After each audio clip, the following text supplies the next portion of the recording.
The illustrious Jabba bids you welcome.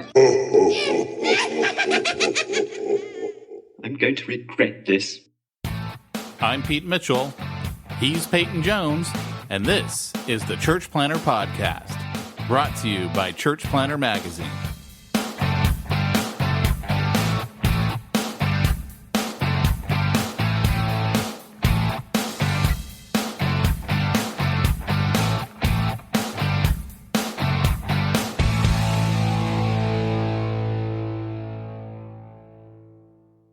Hey, Church Planter, this is Pete Mitchell. We have got a very special Church Planter podcast for you today. Peyton Jones and I run a program called Jump School. You might have heard us talk about it on the podcast before. Well, one of the things we do in Jump School is once a month we have a call called Band of Brothers. And it's a call where all of our church planners are able to dial in and they can ask any question that they've got. We usually have a little bit of goodness that we're going to share with them too. And so on this particular Church Planter podcast, we thought we would release to you what it's like to be in Jump School Band of Brothers, to hear some of the conversations that go on. If Jump School is something that you would be interested in finding out more about, you can head on over to jumpschooltraining.com and you can find all about the Jump School training program. Thanks so much. Look forward to talking with you guys soon. Hey, Church Planter. Welcome to the Band of Brothers call. I'm Pete Mitchell. I'm here with my special friend, Peyton Jones. I'm uncomfortable. I don't know what that means. I didn't call you my little friend because I know how you get offended by that. So I said special. Hey, I don't call you my big friend, and maybe that's offensive. It's not. Sorry. Not even a little bit. If I could have a choice between being big and being small, I would choose to be big. In fact, it's what I dream about at night. It's what I'm hoping for heaven. It's funny. I'm huge in heaven. If I could choose between being big and being small, I'd be small. So go figure. Are you serious? See, now you would make a good sniper if you're small. Special forces snipers are little dudes. They actually just send me into areas with a lot of big boulders for me to hide behind because, that's the kind of sniper terrain that I need. When I was a firefighter, dude, Barry just texted. He said the wheels came off this call real early. That's our new battle cry. Whatever we do. Oh my gosh. Hey, what I was going to tell you though is, Jonathan Ferguson, who's back from Kenya, they need a new car. And I've been shopping for a new car, and I happened to come across a used car I thought was a screaming good deal. And I was like, you know what? It's funny. I got a little bit of a scratch I got to put towards some missions work. Like, hey, maybe I can help them out, get this car. So I reach out. It's a true story, man. I reach out to the owner of the car. I was on Facebook Marketplace. That's where I found it, right?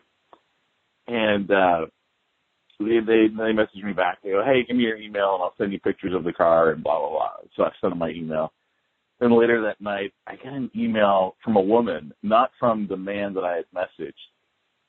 And it was like, my husband died a month ago, and that's why I got to sell my car. I just got to get rid of it ASAP. Brings up too many bad memories. And, the bells are going off in my head. There's something not right here, right? Because then I'm like, what's the Kelly Blue Book on this? And Kelly Blue Book's like way more than what she's asking for, like way more. And so I go, give me the VIN number. I want to make sure it's got a clean title and everything else. Oh, just let me know if you want to do it, and I don't need to be there to see it, and we'll do this through PayPal. Next thing I know, a Nigerian prince is dead and has been left an inheritance of a car, and he needs to get rid of it. I was so disappointed. Oh, man. Oh, no wonder the pain was so great. Yeah. I was like, man, here I'm trying to do a good deed, and someone's trying to scam me. I hope you felt bad. I hope you felt bad trying to profit over someone's misery. Guys in the what I felt bad about in the Bible course. What I felt bad was that I to Jonathan. I'm like, hey, do you guys still need a card? Because I think I got a lead on one. He's like, yeah, we do. And then I'm like, oh, dude, I'm sorry, man. It's a scam. I feel bad. Well, those guys probably go to his church. They're probably from his neighborhood. After commissioner. Hey, what's awesome is, I normally Pete speaks all about the Bible, of course, and I, of course, know nothing about that and have nothing to do with leading and teaching that. But in this case, I have to step in and just, kind of intervene and just say, all you guys in the Bible course, please learn from Pete's mistake here. His way he wants to profit over other people's suffering. Please do not follow Pete on this. He could be a bit mercenary. So I just hope you feel bad, man. Everybody dies. That's not profiting off of someone else's suffering. I mean, it's just a natural part of life. And, Hey, and don't think because, the Nigerian princess was royalty that somehow it makes it better, she had a good life. Like that doesn't float with me, Mitchell. I'm just saying, man. I'm just saying. Hey, we should probably get on to church planning goodness. And we probably should. Otherwise, this is in danger of becoming Smack Talk, which we run this danger every month. We do, yeah.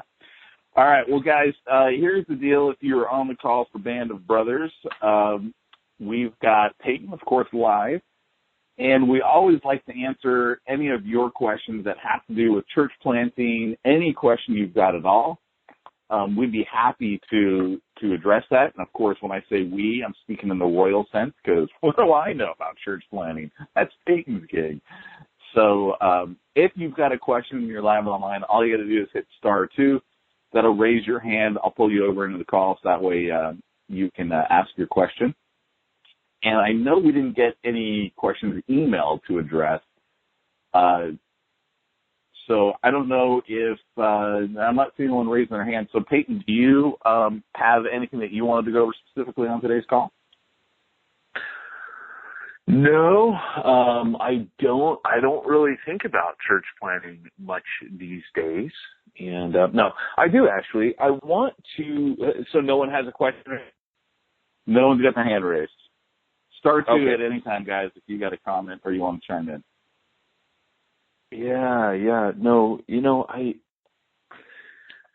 I've been thinking a little bit. So on our last podcast, I went off on a little bit of a rant about pop culture, and I've been thinking about this since the call, how important it is. And for example, like we mentioned before we were recording, I mentioned Gary Vaynerchuk, and I get a lot from him personally. Now he's a bit of a business guru, he's kind of like Pete in the sense that he helps other people do what they got to do, build their businesses, gives advice, kind of acts as a consultant, but mainly on social media things. But I will often listen to him, and I will gain so much insight, even things that I feel like God speaks to me on. That and while you're listening to him, he's dropping F-bombs, and he's by no means a believer in Christ. But a lot of his wisdom on things, like, for example, I was listening to him today, and he was talking about a girl called in. It's about a 20-minute call, and he said every 20-year-old needs to listen to this. And basically what it was a 20-year-old saying, look, I have this goal to be a millionaire by 25. I'm 22 now, getting ready to turn 23. And I just, what advice can you give me? Because I see my goal. And he just stops her and goes, whoa, wait a second. Who told you you're going to be a millionaire at 25? And she's like, well, blah, blah, it's just a dream. And he's like, well, why? And he goes, do you understand that? He goes, this is what you need. A ton of patience for 6 years. He goes, the next 6 years, he goes from 7 a.m. till 1 a.m. in the morning. That's your time. That's your sweet spot. And you work and you hustle and you build what you're going to do. And he gave her a lot of practical advice, like what should I focus on? And he was giving her tailored advice to her, but he goes, look, every 20-year-old needs to hear this. You look at other people and what they're doing, and you think, man, why am I missing what they're, he's like, that's not how it works. He said, basically, you need to just have macro patience and micro hustle. Every day your micro hustle is at 7 a.m. to 1 a.m. And he goes, and then the macro is patience. So it's speed on the micro level, patience on the macro level. And I was just kind of thinking about that, I remember when Pete and I, and this is going to tie into church planning here, but just bear with me. This is kind of a big topic here, and I'm going to kind of stitch it together, but this idea of patience, macro patience and hard work, there's quick cash, there's get rich quick, but the reality is on most things in life, you've got to put time in. So I don't know how long Pete, I don't know how long you've been doing your thing, but I mean, you've been at this for a long time, and you've developed skills. Since at least last August when I started selling it. No, I'm just kidding. No, I mean, but you have put significant. You didn't just pop up overnight at 22 years old, and 2 years later you're like a millionaire. You've put your time in. I mean, a lot of your experience factored into this, and you worked hard as an entrepreneur. When everyone mocked you, your family's like, what are you doing? They watch business ventures succeed but fail. They probably watch the slow start. And I think with church planning, it's very much the same. That what people often do is the same thing that young, wanting to be an entrepreneur, she was missing the idea that this isn't like you hear the odd church planning story where it gets glorified over time, by the way. So like Mark Driscoll, right? Guy kind of blew up overnight on social media, and his videos were suddenly everywhere, and he had books, and everyone's talking about him. That did not happen overnight. As much as you go back and you listen to the stories about what happened, there was a large period of time where Mark was just teaching a room full of 10 people. If you read his book, Confessions of a Reformissionist Rev, he stuck at it, and he felt God was calling him, so he kept doing it. And so in one sense, there's this endurance. And I think everybody in the world who's made it at something, they've had to put in the work, and you have to be patient. Pete and I are coming up on 4 years doing Church Planner Magazine podcast. Our numbers are bigger than they've ever been. I just got a report, totally independent today, where they were asking the church planners, NAM, who do you listen to? And a lot of them have come back saying, I listen to Peyton Jones. And they didn't say Pete Mitchell, just Peyton Jones. I'm just kidding. I think that's probably best. Let's be fair. That's definitely best. Yeah, suddenly now NAM has opened up this in-house investigation of Church Planner Magazine when they mentioned Pete's name. But the funny thing is that, I look back and I remember back in the beginning in 2013, a guy's like, he called me up, and he was a church planner, and he was working with like Alan Hirsch and Forge. And he called me up and he was like, hey, like, how are you doing this? Like, what, all of a sudden, like, I look, you're everywhere. At that time we were speaking at Exponential, and there's different things, and the magazine had come up, my book had come up. And so there probably was like a burst, but it was, in many ways it was small. But what he was asking is, where have you come from? Like, suddenly you're out of the blue. Well, I had just moved to the country in 2011. But there's a lot of stuff people didn't see 4.5 months spent in a condo in Oregon in the high desert writing a book. They didn't see that time investment. They didn't see the work that Pete put into this magazine. I say Pete because at that time I was doing what Barry ended up doing, but I still feel like I did a small part. But there's a lot of things that people don't see. They don't see the time investment, the commitment. And the same with church planning, it's just the same principle that you're going to have to work hard at your church plant when nothing seems to be happening, when it's lonely and it's scary and it constantly feels like Pillar was a great success story. But I can remember for the first year or two, I mean, Barry who's on the call, he remembers Pillar. I mean, it was awesome. Barry was one of the first wave of guys. I think his brother came. I don't know if his brother was saved or not, but his brother brought him. Barry came unsaved. Barry got saved. Barry brought people. They got saved. I mean, it was pretty cool, and it was a neat little experience, and it was God. But I can remember just I remember the Sunday I turned up, and hardly anyone was there in the parking lot. And I literally, because I had forgotten my notes, I was in a funk anyways, under tons of spiritual attack. My notes were sitting at home, and I had forgotten them. It was just, and I pull up into the parking lot, and there's like 6 cars. And I walk inside, and there's like 10, 11 people. Like 2 of those are in Sunday school. Two more of those are like in the worship band. So I think sitting in there was like 5 people in the room. And I got in my car to go get my notes, and I had no intention of coming back. I was so angry. And I was like, what are we doing here? You know, and I was just cheesed off, and I was ready to quit. And people don't talk about these things. You know, people don't tell you what it's really like at first, and the endurance. And I remember I was at Pillar for 5 years, longest I've ever been in a church plant. And for the first couple of years, man, it always felt like it was going to implode. And I was okay with that, because at that time, God had done a work in my heart where I wasn't there for me. But that one Sunday was kind of a crunch point. And I remember it had to be enough that Jesus was there. That just had to be enough for me, that Jesus was there and one other person turned up. And if Jesus said 2 or more, and that was a real transformation moment. I feel sometimes these transformation moments happen in us. And I remember talking to a church planner I trained a year ago, and he said, what if my whole church planning experience was really just for God to sanctify and transform me? You know, it can be kind of arrogant to think I'm going to go into this neighborhood and I'm going to transform this neighborhood.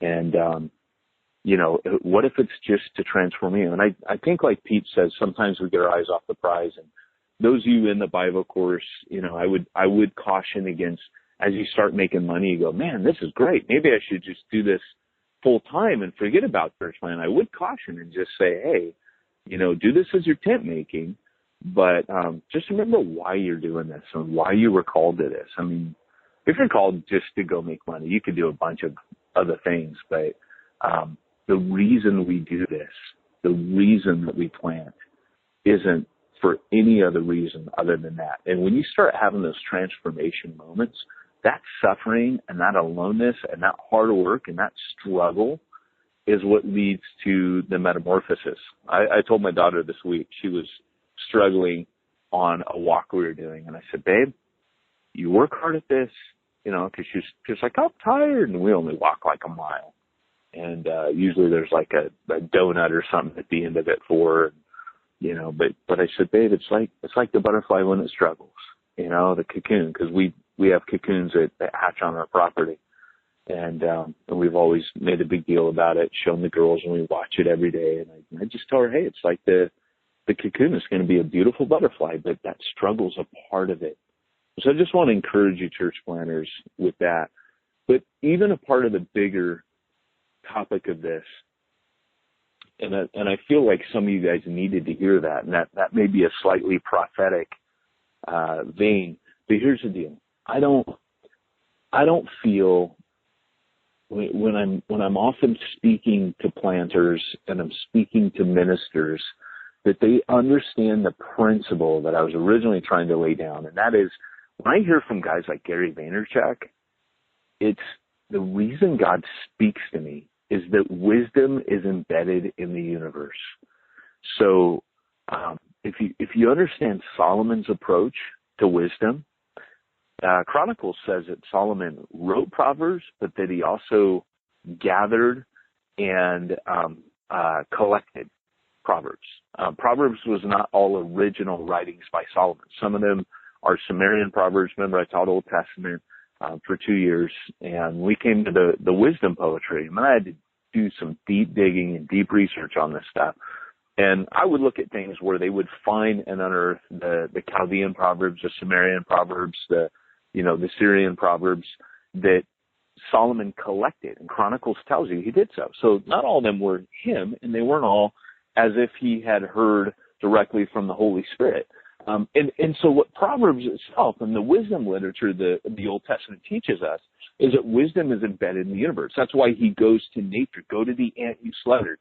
Wisdom is embedded everywhere, and you will find wisdom everywhere in the universe. It doesn't have to have a Christian moniker attached to it. So you'll be doing Pete's Bible course, you'll get wisdom out of there. Right? You get a lot of non-wisdom because it's Pete, but that's it. I'm just and kidding. people wonder why I put you in a timeout. No, I'm just kidding. No one puts baby in the corner. Dude, that was so funny. That's the unlimited effect. But which Pete and I speak, that's our fluent language, is the unlimited effect. But the idea is that wisdom is everywhere. And when you start understanding that, I think for me, that came alive by two ways. Number one, I've always been a fan of the Puritans, right? Because that was what they did. Like we make illustrations from our sermons, right? So we'll go to our sermons, we'll say, oh, this is a great spiritual truth I need to illustrate. And that's the front to back way of illustrating. You take a principle, right, a precept, and you lay it down, you crystallize it, and then you illustrate it, and then you apply it. That's classic preaching. But what the Puritans were masters of was doing what Spurgeon did, where I've told this story a million times, where he takes his students into a room, and he says, that candle in the center of the day, he was actually in the room, they had a candle on the table, and he tells the students, hey, you should be able, for example, to illustrate anything. That candle on the table. What's that? You're breaking up. Oh, don't know what to do about that. So, better? Now you're back. Now you're better. Yeah. Okay. So he points at this candle in the center of the room and says, like, illustration, you should be able to. Oh, are you kidding? I don't know what that is. Go ahead and try it again. All right, one sec. Let me just check. All right, yeah, I don't know what's up with that. Sorry, guys. So he basically says, look, you should be able to illustrate from just about anything. That candle in the center of the room. And so, any better? It was until you said any better. All right, gremlins. All right, so I'm on my child's jungle gym now. I have a mountain. This is how to climb. You're trying to climb to the I just climbed a ladder on my kid's jungle gym. I'm standing with my hand raised up in the air. Beam it down to me. Oh my gosh! I feel like He-Man with the sword of power. I have the power. I'm holding aloft my magic sword to get the power. So, anyways, the Spurgeon, what he did was the opposite. He said you should be able to look at anything in the universe and develop a spiritual truth from it. And of course, in that story, they all moan and say, hey, you can't get 100 illustrations from that, and you just rattle them off. And then he goes, now your homework assignment is to come up with 100 different ones, which then they moan even more. The next morning they come back, and Spurgeon, after they share, somewhere 10 between them, he rattles off 100 more. And that was what the Puritans were masters of, and that was reverse engineering illustrations. In other words, they would find an illustration in the universe, and then they would go, well, if God designed the universe, then we will distill spiritual truth from that. So they did it back to front illustration. And so that's the Old Testament Hebrew approach to wisdom.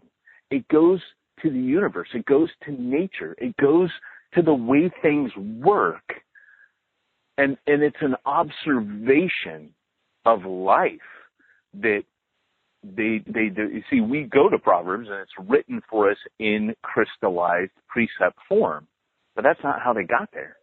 It got there from people observing life, like the Sumerians who didn't know God, the Chaldeans who didn't know God, but they observed the universe and how God designed it. So the other night, last night, my wife and I were talking, and we were saying, she was like, hey, my daughter ratted me out and goes, Dad hasn't been reading the Bible with me at night. And I'm like, I told her, I go, you're busted. No funny video tonight. You just ratted me out. And so I was chatting with Andrea, and I said, what I've been doing is I've been taking her math book. She has this really cool book, and I know this sounds stupid because I'm not a math guy, but I figured if I go through it, I'll probably learn more than my daughter does.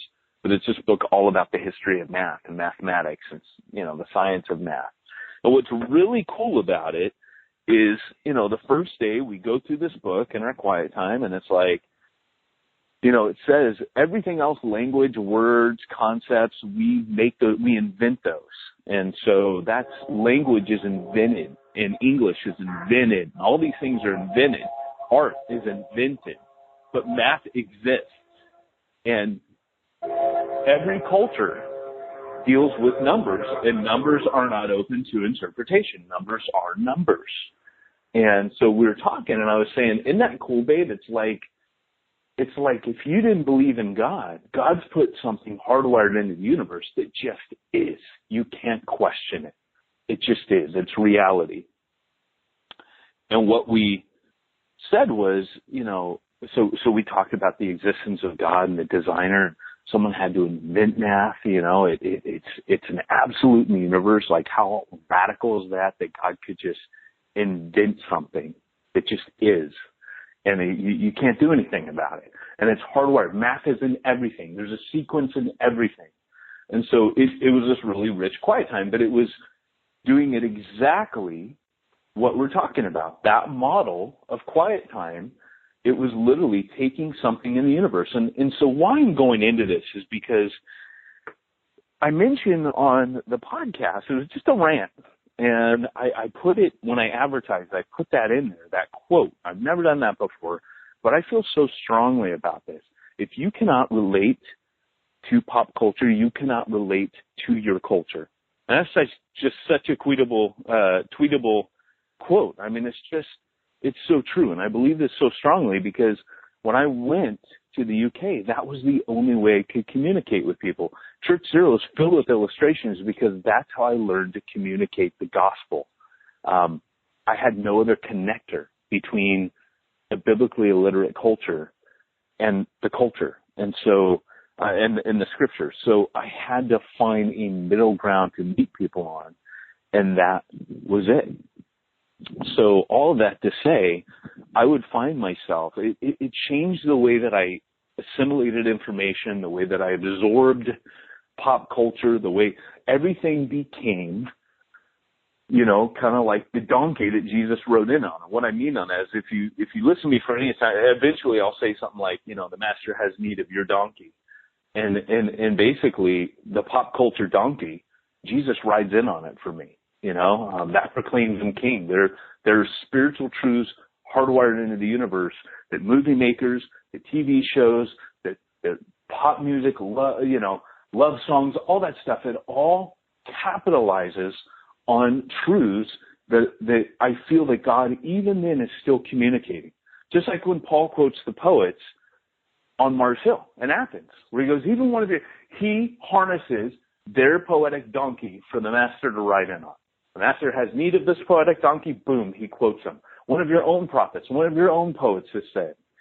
And so for me, I think some of this developed. So I said, number one, through the Puritans. Number two, it developed through being completely submerged in a culture that was secular.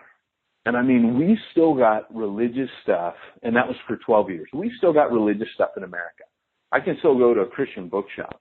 I think there were 2 Christian bookshops in the country when I went to Wales. I mean, there were not Christian bands. Forget about it, right? Like I didn't even know what Christian bands were anymore when I lived there. There were no Christian bands there, right? I think London had one, and that's how it works. So you have to learn to absorb. I remember going through a really tough time and watching Spider-Man 2. Remember Spider-Man 2, Pete? Tobey Maguire? Yeah, I don't remember it being any good, but I'm sure I saw it. Yeah, you know what? I actually kind of like that one. But I remember watching that one, and that's the one where he's just falling to bits. His personal life has fallen to bits as he's trying to be a web slinger. And I'm sitting there feeling God speak to me powerfully through Spider-Man. And I remember thinking, that was as good as a minister's conference. And I just think when you are surrounded by that kind of culture, you start to think differently. And maybe Barry will have some insight on this living in Wales. I mean, he's the fish that grew up in that water. The fish is always the last one to notice the water, but you know, that's just been the air he's breathed all his life. But for me, it was a change, but it changed me. And so I would say to you guys, you know, even though it was a big rant for me, I really believe that it's something that's a skill in order to reach our society, to reach our cultures. As church planners, we really have to hone this ability to distill wisdom and insight and truth from the universe around us, even pop culture, whatever it is, so that we're able to communicate spiritual truth more effectively.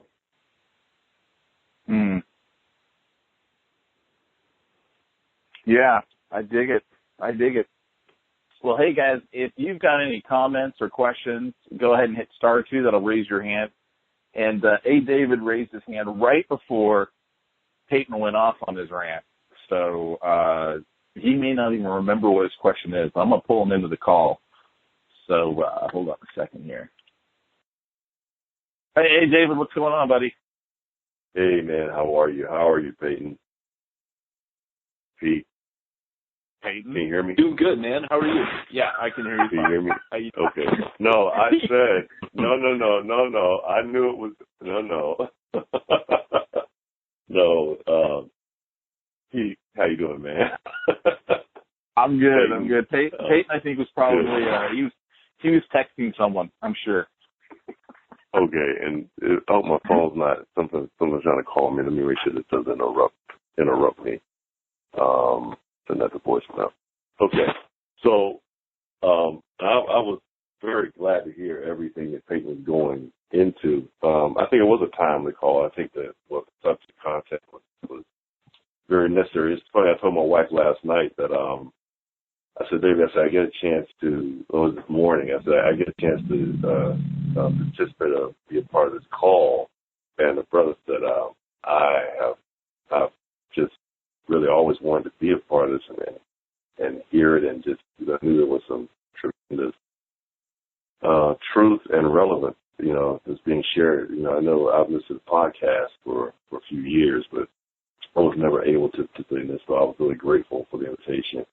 And what you're saying is right on point, Peyton. I think that is something that we are, as Bible church planners, really trying to maintain in the forefront. And it's really, interesting enough, what's helpful about it is the group is very interactive. So, and we're very very honest. There's very little pretentiousness. So everybody can just be very real with each other and even challenge one another and sort of things. And that's been very beneficial.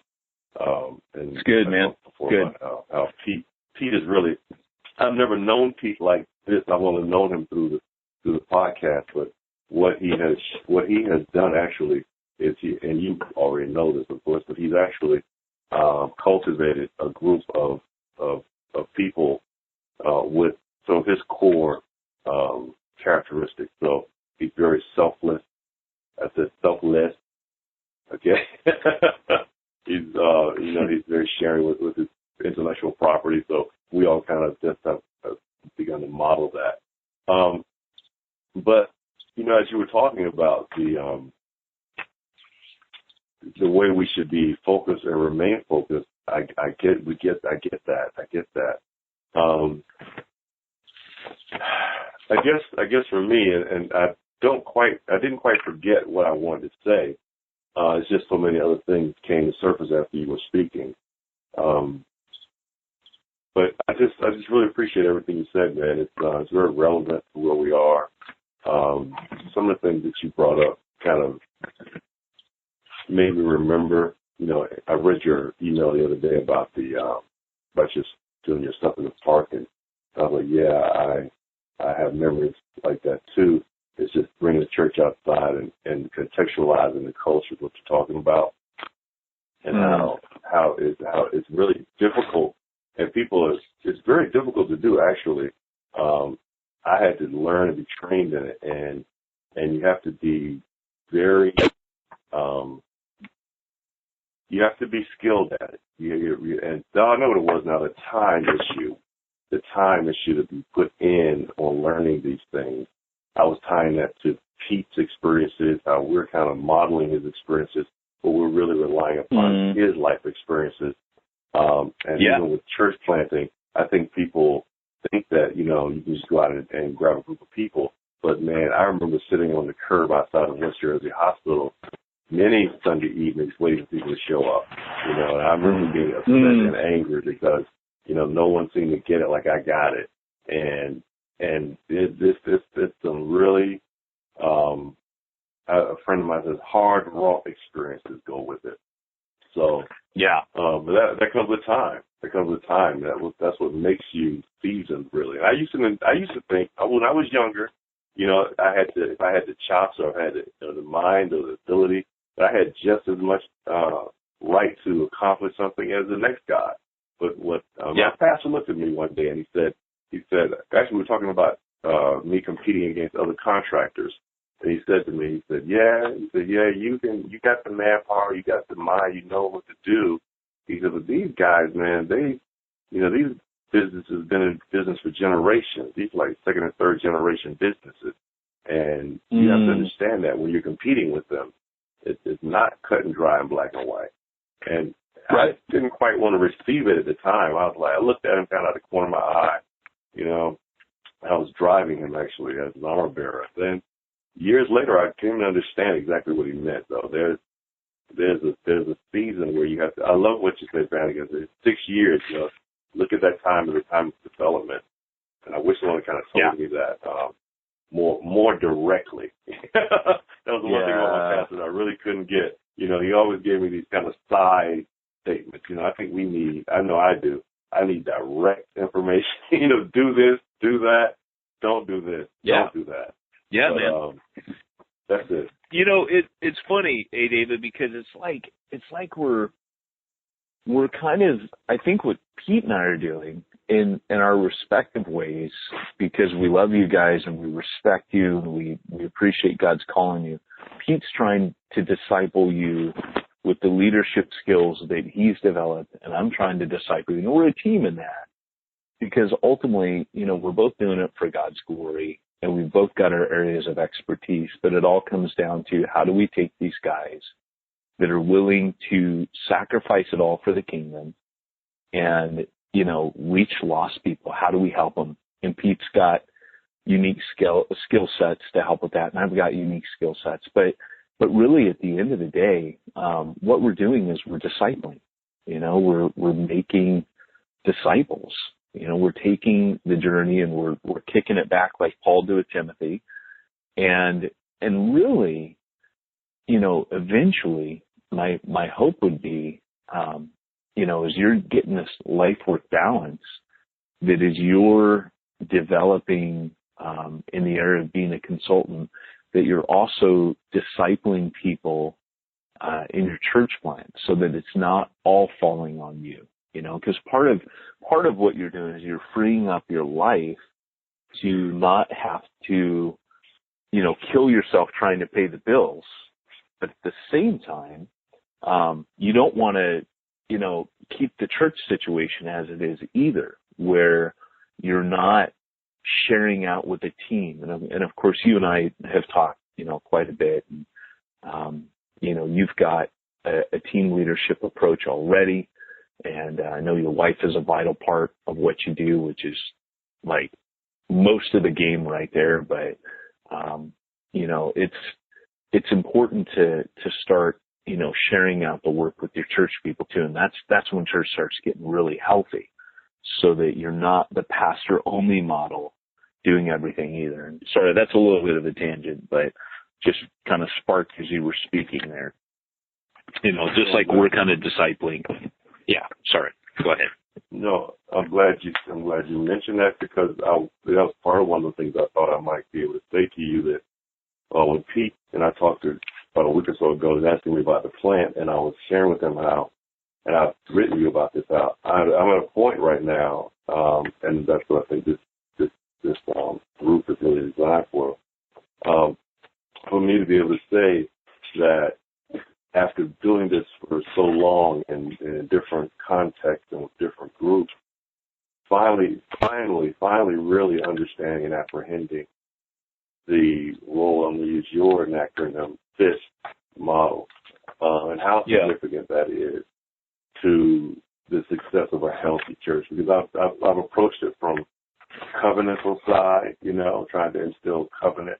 I've approached it from spiritual gift side, but still in there was this reluctance to really allow it to be that real model. So what I've decided to do very clearly, and it was just attrition, really, just decide I'm going to be still and grow in this area of preparing my family in a much more healthier economic way.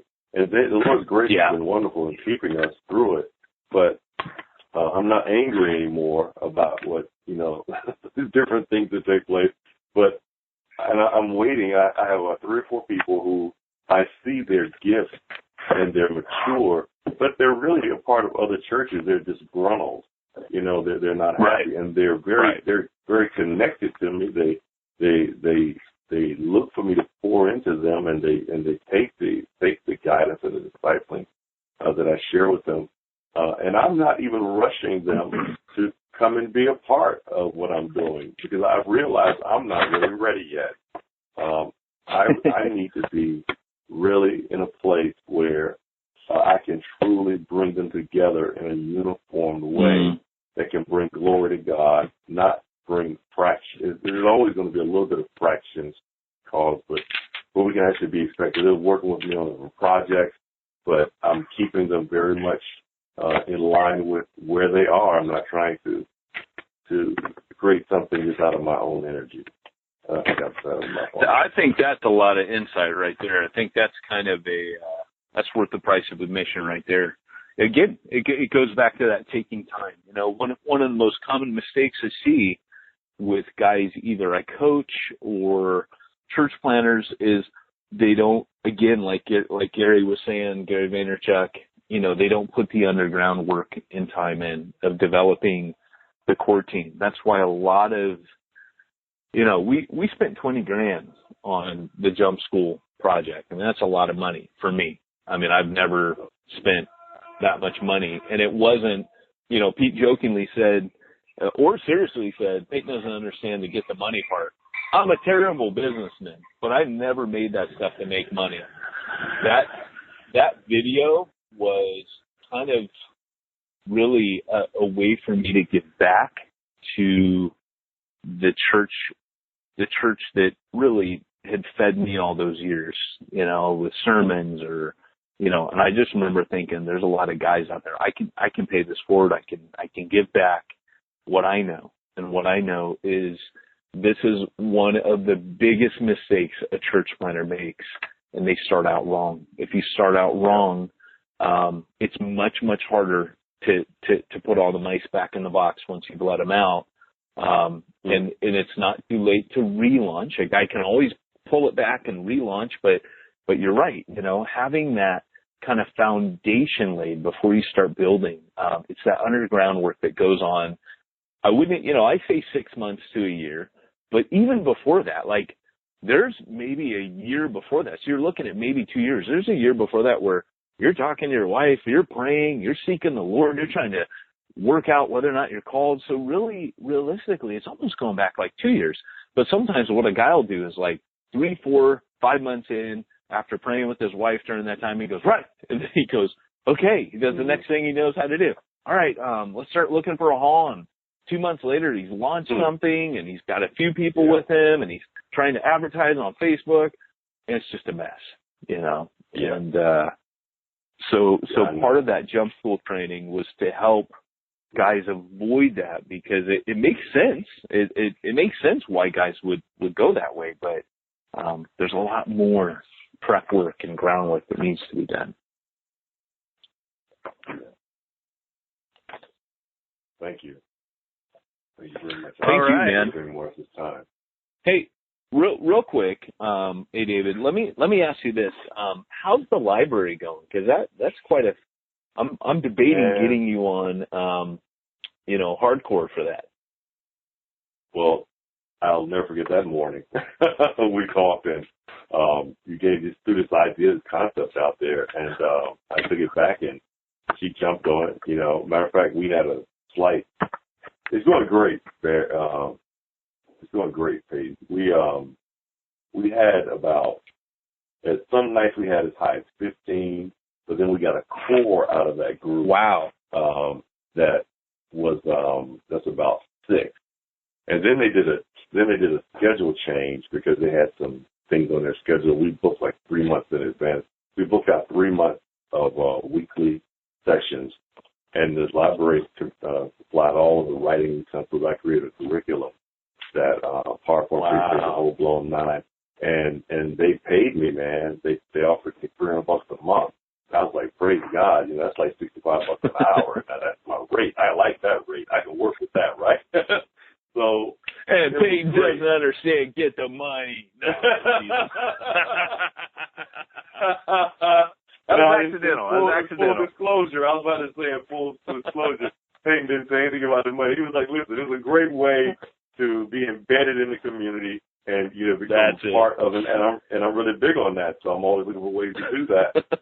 And it was perfect. It was a perfect idea. And we've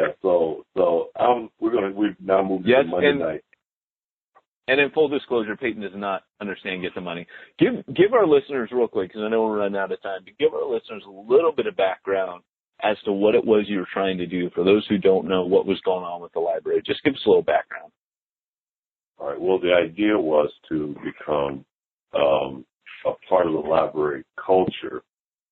Really have Bible studies there. Initially, was my first thought. I knew I wanted the Bible study to be very subversive, where it wasn't something that would be perceived as a Bible study, but something that people could connect to us with, and really just maybe talk about biblical issues tied to current events, things like that, right?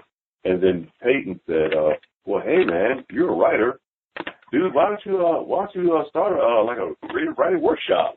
I was like, "Okay, that's a pretty interesting idea." And when I went to the county director, and she had read my book, and she bought like 11 copies and put them in all these different county libraries. And she was like, "Yeah." So she was already supportive with my point, and so she really jumped on it, and it allowed me also to introduce to the group, because I still wanted to be a missional movement. So I tell them in the beginning, this is a collaboration between our ministry and the library. I said, I'm teaching you all and guiding you all on how to get creative with your writing, right? But here was the thing. But I wanted to introduce noetic meditative prayer to them. So I used that as a way to introduce Christian meditative prayer for about between 5 and 6 minutes, just to help them become conscious of what it means to be still and listening to God.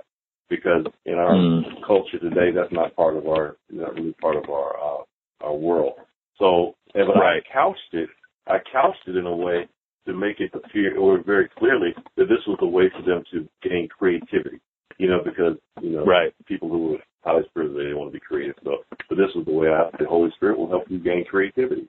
So, So it's flavored with our Christian faith, but it's very. I like the word subversive, because you have to be wise as a serpent and as harmless as a dove. The Bible tells us. Yeah, I hope that helps. Yeah, it really does, and I mean, just getting 15 people out, from the community for something like that is incredible. And well, they advertise. They advertise it. Yeah. I'm sorry. Yeah, and I mean, you were meeting with the people from the county, some of the admins and some of the movers and shakers, and they're like, we need to start this county-wide, and I mean, it was pretty cool, man. Like it really kind of took on a life that, I don't know where it's at now, but I mean, Last time we talked, there was some momentum happening. Yeah, it's amazing. It's still there. It's still there. And we have about 3 people at one point actually became interested in the ministry. One actually very, very, very, very much interested. One of those people I was actually referring to that's really committed to us and cares for us, but is part of another church and trying to find their way, out of there. But I'm saying no, just, not the time right now. Just continue being faithful, continue serving, and the Lord will bless that. And always keep a positive light on what God is doing in that place. But yeah, so this is, it's a wonderful season right now to be in, even though it has its difficulties, but that's what the separation looks like. It's very cool. Very cool. Well, and that's just one thing that can happen, man, when you decide you're going to start serving the community. And it's just really neat, man. So, yeah. Peyton, I want to say one thing about, you said a couple times ago, you talked about your apostolic calling. I think it was on one of your podcasts, right, about apostolic calling. And I remember clearly that the idea that you gave me was a perfect example of how the apostolic gift works in the body. And I just remember putting those two things together and saying, like dynamite, like that's exactly what it was. And I know that's what God just used to empower that. So that's No, I appreciate that, man. And that's kind of the deal is, as opposed to an evangelist who's like, hey, let's just go talk to people. Let's go get them. The apostolic gifting is, how would we take the church and get the church out there and penetrate the community? And part of that spiritual gifting is what we call like missional strategy. And that is an apostolic gifting where it's one of the reasons, like as an apostolic leader, you consult, because there might be a church that's stuck in their own neighborhood. The pastor, like we said the other day, the pastor, gets up in the morning, gets in the car, pulls out his driveway, drives past neighbors that he doesn't know, because he doesn't know how to reach his neighbor. Maybe he's more of a shepherd or a teacher, and it's just not in his wheelhouse. And then he drives across town, the town that he doesn't do anything with, and then he goes to where the church building is, and he drives through that neighborhood that isn't reaching, that the church building is in, but the church isn't reaching that neighborhood. And then he goes into his cubicle and sits in his office all day and makes sermons. And meanwhile, the community is not impacted. And one of the reasons, so an apostle would go in and meet with that leadership team. And this is one of the beauties of, being kind of apostolic anyways, is you're not connected to one physical context. And God gives you this ability to speak into a congregation, speak into a leadership team, and consult and be able to say, well, I see the matrix, man. Like, I see the code, like Neo at the end. I see all the green letters here. Because that's what I'm wired for. I'm wired to go into a community and see the opportunity, right? It's like when Paul, the entrepreneur, both in the business world and spiritually as an apostle, he says in Ephesians, buy up every opportunity. He uses an entrepreneurial term to say, seize all the bargains. They're there. You've got to know what to look for. Buy up all the opportunities. And that's a marketplace term. And Paul was saying it in terms of the gospel. And that strategy, that apostolic strategy, is part of how God's hardwired apostolic people. And so that's where our gift comes into a church who's, say, stuck and says, we're locked out of this community. We don't know how to reach them. And we're able to come in and say, I know how, I can see it. And I get more excited. I remember meeting with the church in Huntington Beach, and I got more excited meeting with this church because they were like, hey, how do we reach this community? And they called me in, and I met with them, and I said, well, look, you got this giant parking lot. You got all these signs on it that say no parking to the neighbors. Is parking a problem around here? Oh, yeah. I'm like, okay, here's what you do. And this is a little bit from the Pete Mitchell playbook here. but I was like, you need those people's emails. You need contact with them. So here's what you're going to do. You're going to pass out flyers that say, hey, we're opening up the parking lot to the neighborhood, but we need you to register as a resident here. And so you go around, you make up these flyers, you hold a meeting, like a town hall meeting. Now you've got them to the door of the church. You tell them what you're going to do. Then you tell them that you're also going to do neighborhood garage sales, right? Like neighborhood yard sales. And you're going to use that parking lot. That parking lot is going to be a shared space now. You're going to throw carnivals there. You're going to do. All they had was this stupid parking lot. I was like, already, hey, the master has need of this parking lot donkey. You know what I'm saying? Going back to the earlier part of, Jesus can ride in on this donkey, man. This parking lot's a gold mine. You can use this thing. And so it's just kind of like, it's that strategy of getting, and sure enough, they threw the thing. The only problem is when you consult with people, Pete will tell you this, starting with Peyton Jones, that often people don't listen to your advice. And so what they did is they threw they didn't do anything except go, oh, we could throw a giant yard sale. They did that. They didn't collect anyone's information or emails. And, but again, it's that strategy, that you see where you're like, I know exactly what I do in this situation. And I've learned over the years, it's not that I'm brilliant. It's literally that this is part of the spiritual gifting that God gives you. So, hey, we're out of time. So I'm going to shut up now because, Pete? Ding, ding, yeah, ding. well, I see. Do you have to leave right now at this moment, Peyton? Me? No, I'm good. I'm having fun. All right, so let me just open it up. If anyone else has any questions, go ahead and hit *2. That'll raise your hand, and I'll pull you over just so I can make sure that if you've got any specifically church planning questions, we'll let you address those with Peyton. Because I think we all know I don't have answers for you on that subject.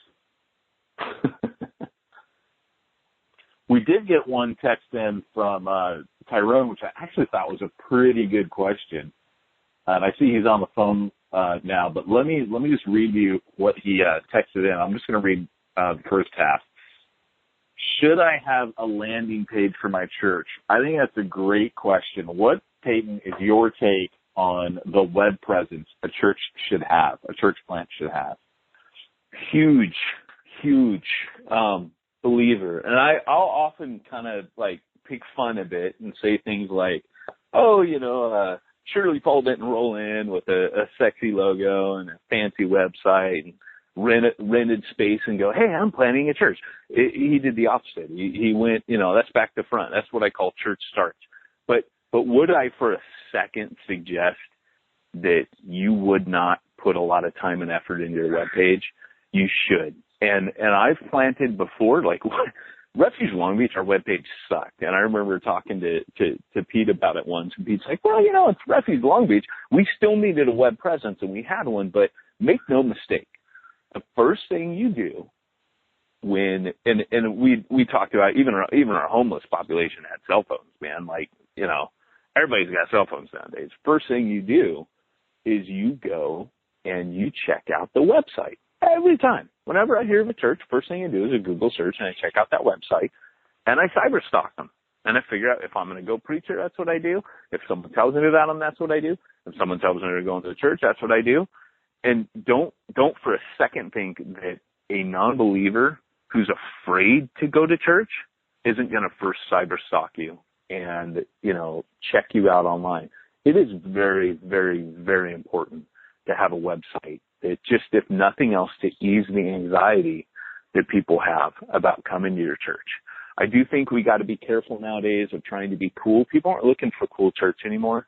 If I were going to tell people something about church on a website nowadays, I'd be advertising community, a place where, you can forge relationships with other families and families like you and, a safe place to come. No one's going to do this and that. I would answer all their fears and anxieties because I'm aiming at the non-believer. I don't care about the Christian looking for a better church.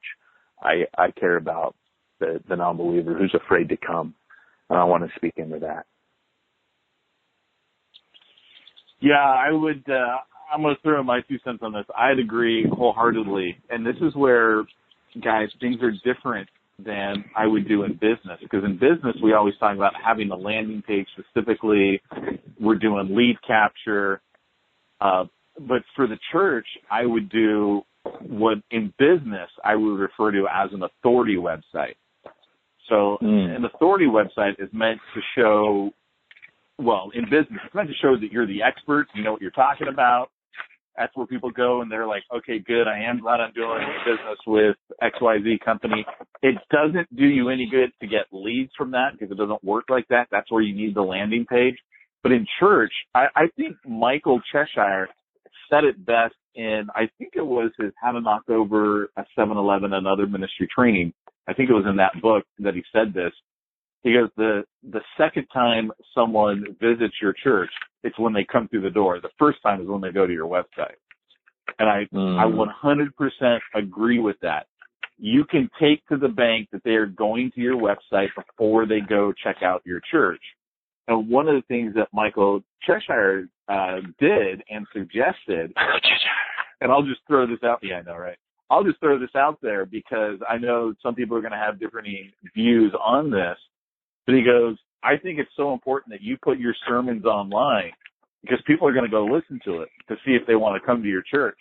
He goes, if you've never met before, he goes, fake it. Get on a mic, record a sermon, and put it on the website. That's really important. Yeah, that's huge. I actually agree with that personally. Now, some people might be like, oh, it was a fake sermon. He's like, I don't care. It's the second time they're going to come to my church. So, you know, the first time is there on the website. I want them to hear it. And I agree with that. Yeah. So.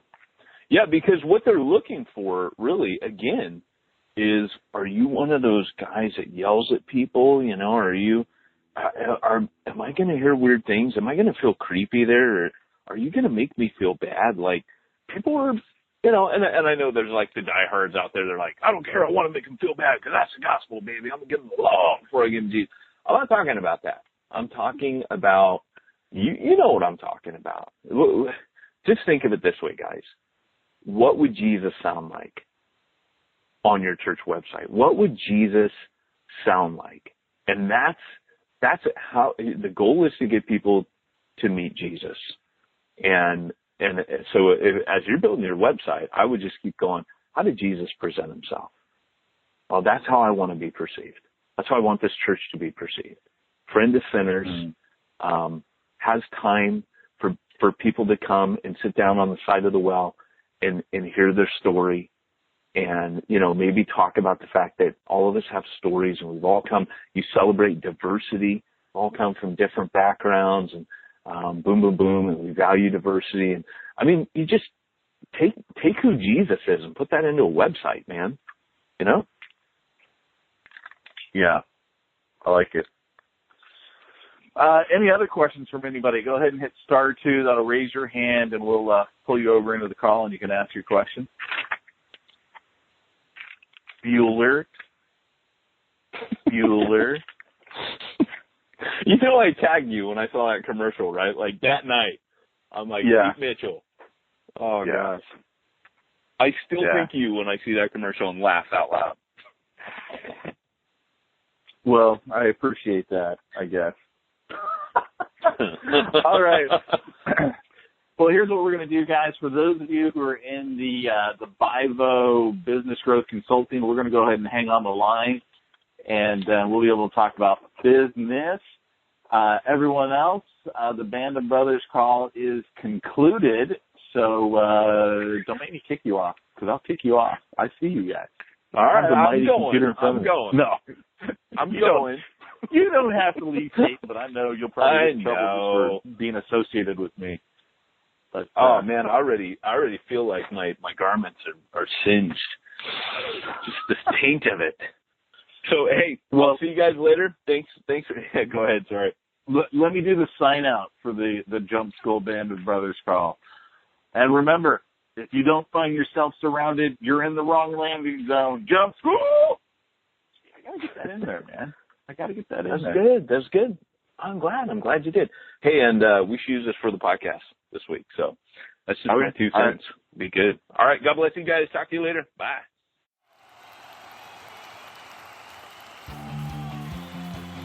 Thanks for joining us for another weekly episode of the Church Planter Podcast with Pete Mitchell and Peyton Jones. We'd love to hear your comments on this episode of the Church Planter Podcast. Visit us online and let us know what you thought at churchplanterpodcast.com. If you subscribe to us via iTunes and have enjoyed the podcast, leave us a positive review. The more positive reviews we receive in iTunes, the more iTunes will promote us to other church planners who would benefit from this show. This podcast is brought to you by the Church Planter Magazine, which is available in the iTunes newsstand or online via churchplantermagazine.com.